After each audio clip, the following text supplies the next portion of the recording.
Com relação à meta, né, para o Pacto de Gestão, eles aqui nessa portaria de 2006, eles colocaram que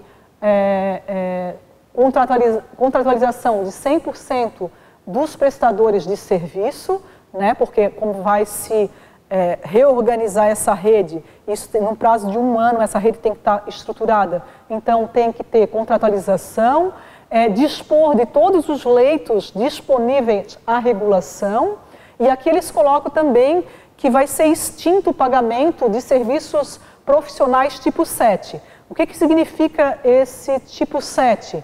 Né? Que anteriormente os serviços executados pelos médicos da Secretaria Estadual de Saúde eram diretamente pagos pela conta do médico. E a partir da extinção desse pagamento, o repasse do SUS será depositado na conta corrente do hospital e posteriormente o hospital pagará o honorário desses médicos. Então, com relação a outro eixo do Pacto de Gestão, que é a participação do controle social. Então, nele, né, se quer apoiar os conselhos de saúde, as conferências de saúde e os movimentos sociais, apoiar o processo de formação de conselheiro. Então, para o conselheiro, quando for eleito, saber qual é o papel dele, né, se empoderar da política nacional de saúde para poder haver realmente uma discussão e controle. Apoiar a implantação de ouvidoria nos estados e nos municípios como forma de verificar a satisfação do usuário do Sistema Único de Saúde, apoiar o processo de educação popular em saúde para ampliar e qualificar a participação social no SUS, né, de forma a fazer com que o paciente tenha mais autonomia, conhecimento do processo de saúde e doença, para essas ações não ficar sobre só a responsabilidade dos profissionais de saúde, mas ter uma corresponsabilidade do paciente e também não só nós profissionais de saúde ser escutado, mas também escutar as concepções, as vivências, as experiências, né, através de culturas dos usuários e integrar, fazer uma integração da assistência desse processo cultural, religioso, no seu cuidado, apoiar o processo de mobilização social e institucional em defesa do SUS.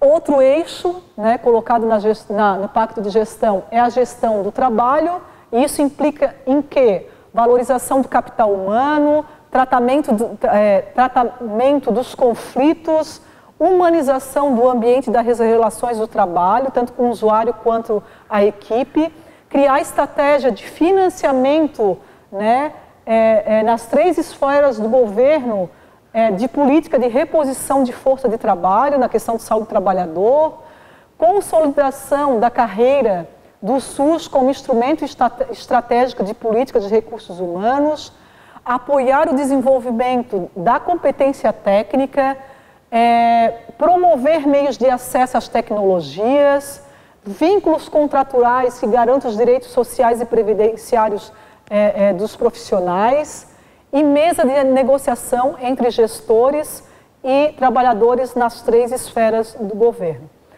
para valorizar o trabalhador do Sistema Único de Saúde. O outro eixo da gestão do SUS é a educação e saúde, e nele se propõe a educação permanente dos profissionais da atenção básica, devendo ser esta uma responsabilidade das 3 esferas do governo, com cooperação entre instituições de ensino e serviços e controle social, envolvendo sempre o controle social nesse contexto. A educação permanente, ela deve priorizar as áreas estratégicas da atenção básica, como a gente viu, hipertenso, diabético, hipertensão, tuberculose, hanseníase, né? Acordada em comissão intergestora tripartite, né? Acrescidas de prioridades estaduais, porque a gente sabe que um município, um estado com outro, tem realidades diferentes. Então, no Pacto de Gestão existe um termo de compromisso, né, que está em anexo à Portaria 699 de 2006, e alguns, né, anexos estão colocados ali, que é o extrato do termo de cooperação entre os entes públicos. Então, tem que haver, se houver pactuação federal, estadual, municipal, os 3 gestores eles têm que assinar, né, e tem que ter uma declaração da comissão bipartite, que é Estado e município daquela região, explícita a gestão estabelecendo, explícita da gestão do estabelecimento de saúde situado no seu território municipal.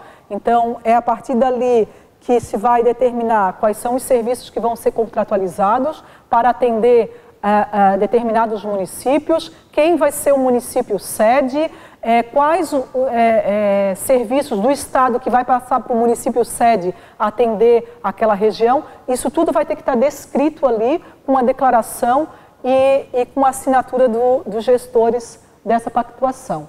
Então, o termo do limite financeiro global do município, ele deve ser explicitar os recursos federais de custeio destinado a cada bloco e recurso próprio. Então, para aqueles 5 blocos que foi determinado, cada município vai colocar ali o recurso financeiro, né, que vai vir do Estado, que vai estar vinculado a recursos do pago variável, dos fixos, que está vinculado ao Ministério da Saúde, e os recursos colocados em cada bloco do recurso próprio do município para somar junto com esse do Ministério da Saúde. E também, como eu tinha mostrado anteriormente, aquelas planilhas com os indicadores, vai ter que se fazer um relatório de indicadores e monitoramento a ser implantado em 2007, já que o pacto é de 2006, então vai ter aquela série histórica com as informações de 2006 e com a previsão de 2007.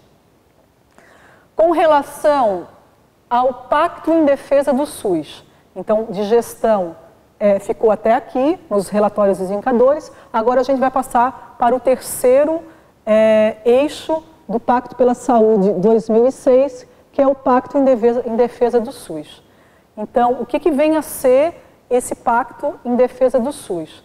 Ele vem a ser uma articulação entre as 3 esferas de governo, estadual, federal e municipal, no sentido de quê? De reforçar o SUS como uma política de Estado, né? De defender os princípios, aqueles todos escritos na Constituição Federal. Então, o Pacto em Defesa do SUS, ele tem como principal prioridade repolitização da saúde, que significa o quê? Uma nova política de saúde. Promoção da cidadania através da mobilização social e garantia de financiamento através da ementa 29, orçamento do SUS e incremento de recurso. Então, hoje, no mínimo, através da ementa 29, o município tem que investir 15% de recurso na saúde, né? Então, do montante que a prefeitura arrecada, 15%, o mínimo é 15%, tem que ser investido na área da saúde. E o Estado é 12%. Então, o Pacto de Defesa do SUS, ele contempla esses eixos, né, que é a repolitização do SUS, que é fazer uma nova política, né, cidadania da saúde como direito, garantia do financiamento, relação com movimentos sociais, direitos do usuário do SUS e ementa 29 e outras que estão vinculadas ao orçamento e aprovação do orçamento em 2006 para que se possa executar o Pacto pela Saúde. Então tem que vincular, né, tem que ter aprovação do Conselho, da CIB, para a questão do orçamento. Então, com relação ao Pacto em Defesa do SUS, o objetivo, como já falado, é implementar um projeto permanente de mobilização social com a finalidade de mostrar a saúde como direito à cidadania, regulamentação da ementa 29, que garanta, né, que cada município invista no mínimo 15%, o Estado 12% do que é arrecadado no município, na área da saúde, e incrementar os recursos, incremento de recursos orçamentário para a saúde.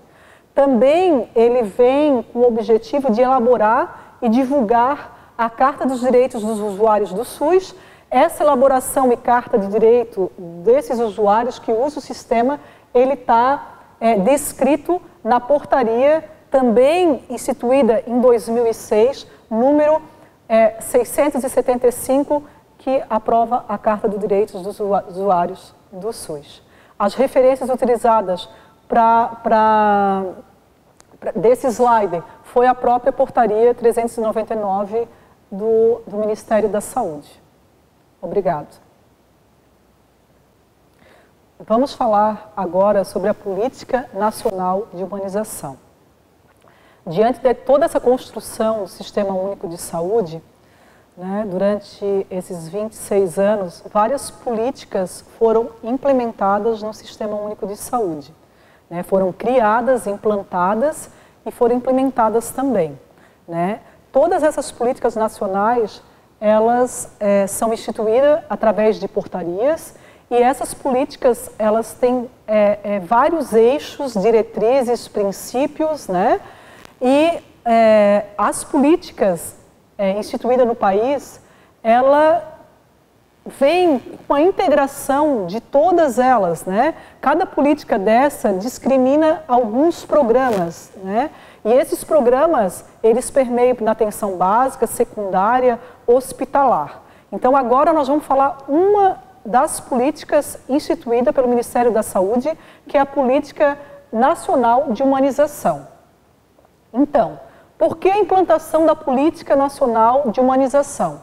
Então, a explicação, ela veio pelo excesso de demanda, a procura exagerada de uma oferta técnica e tecnológica, a busca voraz de lucro e ainda a falta de condições técnicas de capacitação, de material, de gerência, de espírito de acolhimento. Os serviços vão se tornando desumanizantes pela má qualidade, né, má qualidade da gestão, má qualidade da questão técnica assistencial, resultando assim um atendimento de baixa resolutividade. E a gente viu que um dos princípios do SUS é a resolutividade. Essa carência geral ou específica de condições gerenciais técnicas e materiais induz a desumanização, já que os profissionais e usuários passam a se relacionar de forma desrespeitosa e impessoal. Então, quanto menor a integração, a comunicação, o vínculo e o reconhecimento mútuo entre profissional e usuário, entre equipes de profissionais e gestores das diversas instâncias do Sistema Único de Saúde, menor será a possibilidade de uma eficácia no atendimento da população. Dessa forma, a política de humanização da atenção e da gestão é uma iniciativa inovadora no Sistema Único de Saúde. Ela foi criada instituída em 2003, né, e tem como objetivo qualificar a prática da gestão e também da atenção em saúde. Então, é uma tarefa desafiadora, né, uma vez que a perspectiva da humanização, isso corresponde à produção de novas atitudes por parte do trabalhador, do gestor, do usuário, né, de novas técnicas e campos de trabalho, incluindo ao campo da gestão e de práticas de saúde, superando os problemas e desafios do cotidiano do nosso trabalho. Então, Humaniza SUS, como é denominado a política de humanização, ela tem o objetivo de efetivar aqueles princípios do SUS nos cotidianos das práticas de atenção e de gestão, assim como estimular trocas solidárias entre gestores, trabalhadores, usuários, para a produção de saúde e produção dos sujeitos. Então, ele propõe um SUS mais humanizado, comprometido em defesa da vida e o fortalecimento em seu processo de pactuação democrática e coletiva. Então, a Política Nacional de Humanização ela tem três eixos. São elas: inseparabilidade entre a atenção e a gestão dos processos de produção de saúde, porque não tem como desassociar a atenção da gestão, né? Transversalidade. Então, a política de humanização ela é transversal, ela deve estar em todos os serviços, né? Todo atendimento, independente se é nível primário, secundário, terciário, para qualquer tipo de política nacional e de programas existentes. E afinidade, o princípio dela é dar autonomia ao protagonismo dos sujeitos, então, das pessoas serem autônomas, daqueles protagonistas que são usuário, gestor e profissionais de saúde, eles fazerem parte desse processo, estarem nesse processo. Então, a transversalidade, o que significa?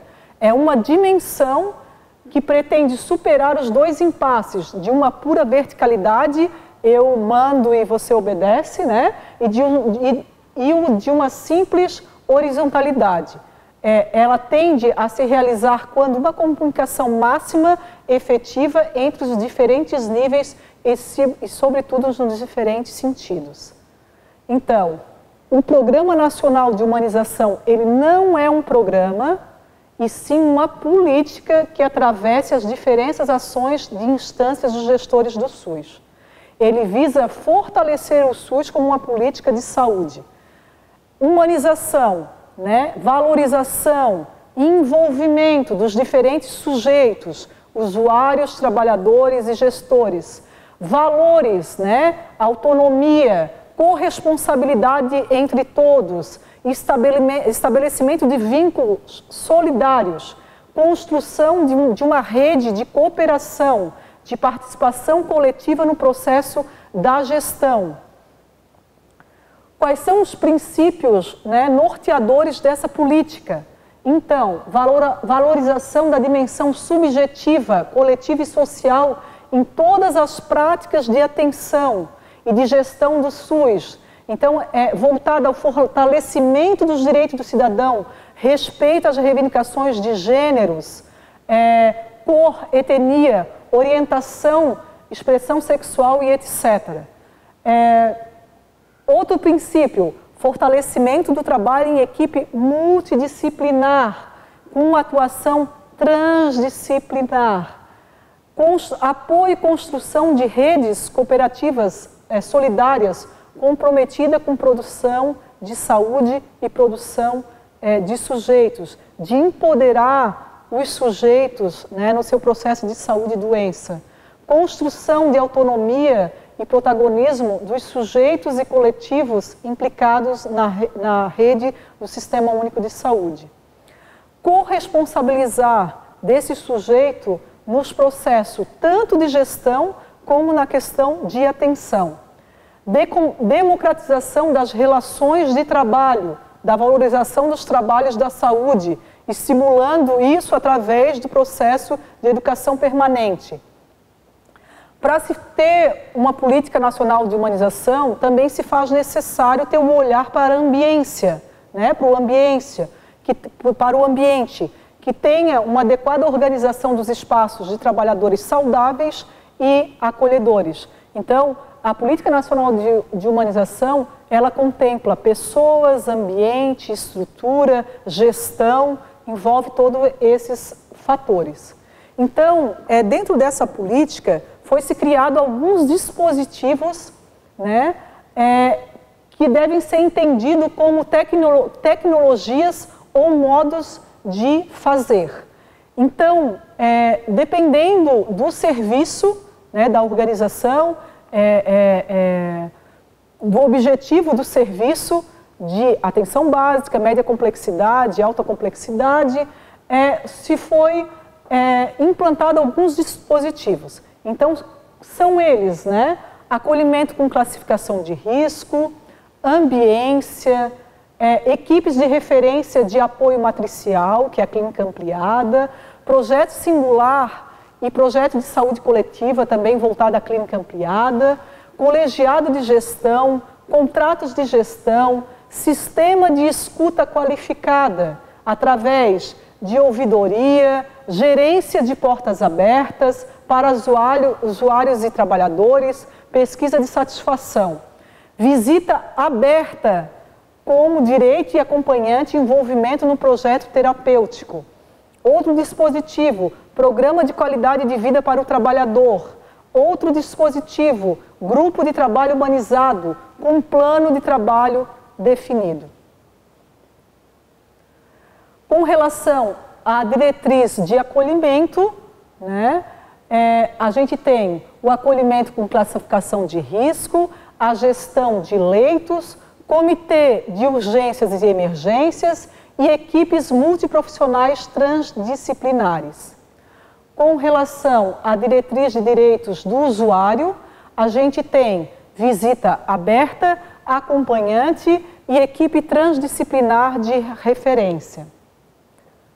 Com relação às diretrizes da cogestão, deve-se ter, na Política Nacional de Humanização, colegiado gestor, contrato de gestão compartilhada e grupo de trabalho de humanização. Então, com a implementação dessa política, né, o objetivo do Ministério da Saúde é alcançar algumas metas que englobam as seguintes direções. Então, o que visa o Ministério da Saúde com a implantação da Política Nacional de Humanização? Ele visa reduzir as filas e o tempo de espera, com ampliação do acesso e atendimento acolhedor e resolutivo, baseado em critérios de risco, visa todo usuário do SUS deve saber quem são os profissionais que cuidam da sua saúde e da rede de serviços se responsabilizará por sua referência territorial e atenção integral, visa as unidades de saúde a garantir o direito do usuário, orientando pela conquista já assegurada em lei e ampliando o mecanismo de participação ativa, né, e de sua rede sociofamiliar nas propostas de intervenção, acompanhamento e cuidado em geral. A Política Nacional de Humanização também ela deve ser implementada a atividades, né, de valorização e cuidado da saúde do trabalhador também. Os parâmetros para acompanhamento da implementação na atenção básica. Então, é voltado, né, dentro dessa Política Nacional de Humanização, a elaboração de projetos de saúde individuais e coletivas para o usuário e sua rede social, considerar políticas intersetoriais e necessidades de saúde. Ela tem como parâmetro incentivo de práticas promocionais de saúde, acolhimento e inclusão de usuários para a promoção e otimização de serviço, fins de filas e de hierarquização, que a porta de entrada seja na atenção básica, que vá para média complexidade e, se necessário, para alta e que retorne a essa atenção básica. Definir protocolos clínicos, garantindo a eliminação de intervenção desnecessária, respeitando a individualidade do sujeito e isso também otimizando custos à saúde. Na questão dos parâmetros, né, para acompanhamento da implantação da política na urgência e emergência, se quer uma demanda acolhida através dos critérios de avaliação de risco, garantir referência e referência desses diversos serviços, também definir protocolos clínicos garantindo eliminação de intervenção desnecessária e respeitando a individualidade dos sujeitos.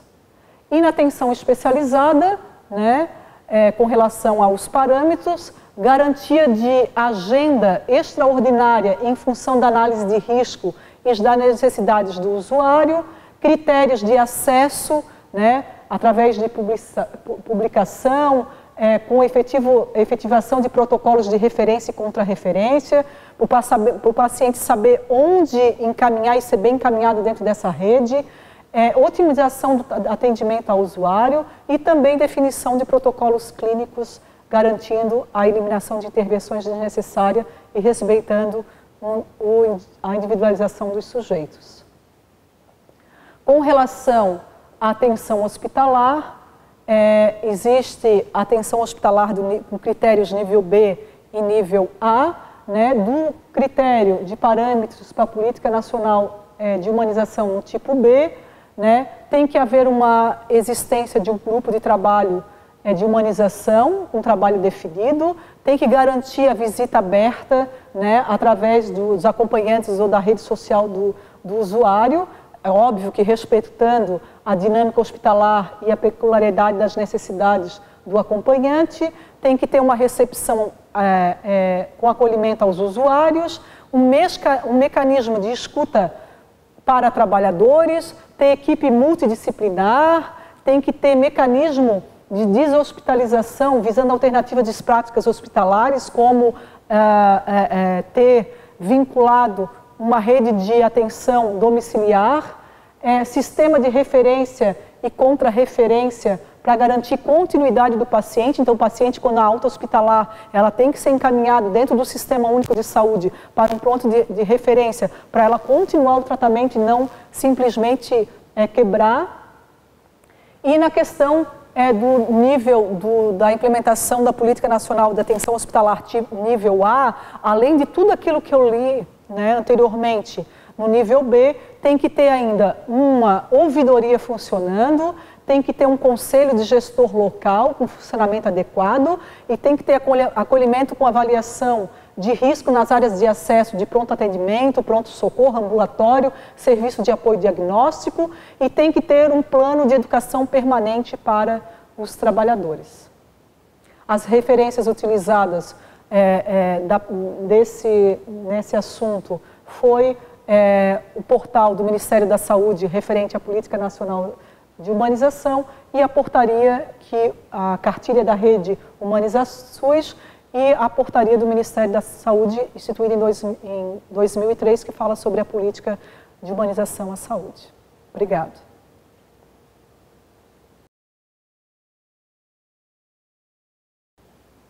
Esse é o encerramento da aula sobre legislação do SUS e na próxima aula estaremos apresentando a Política Nacional de Urgência e Emergência.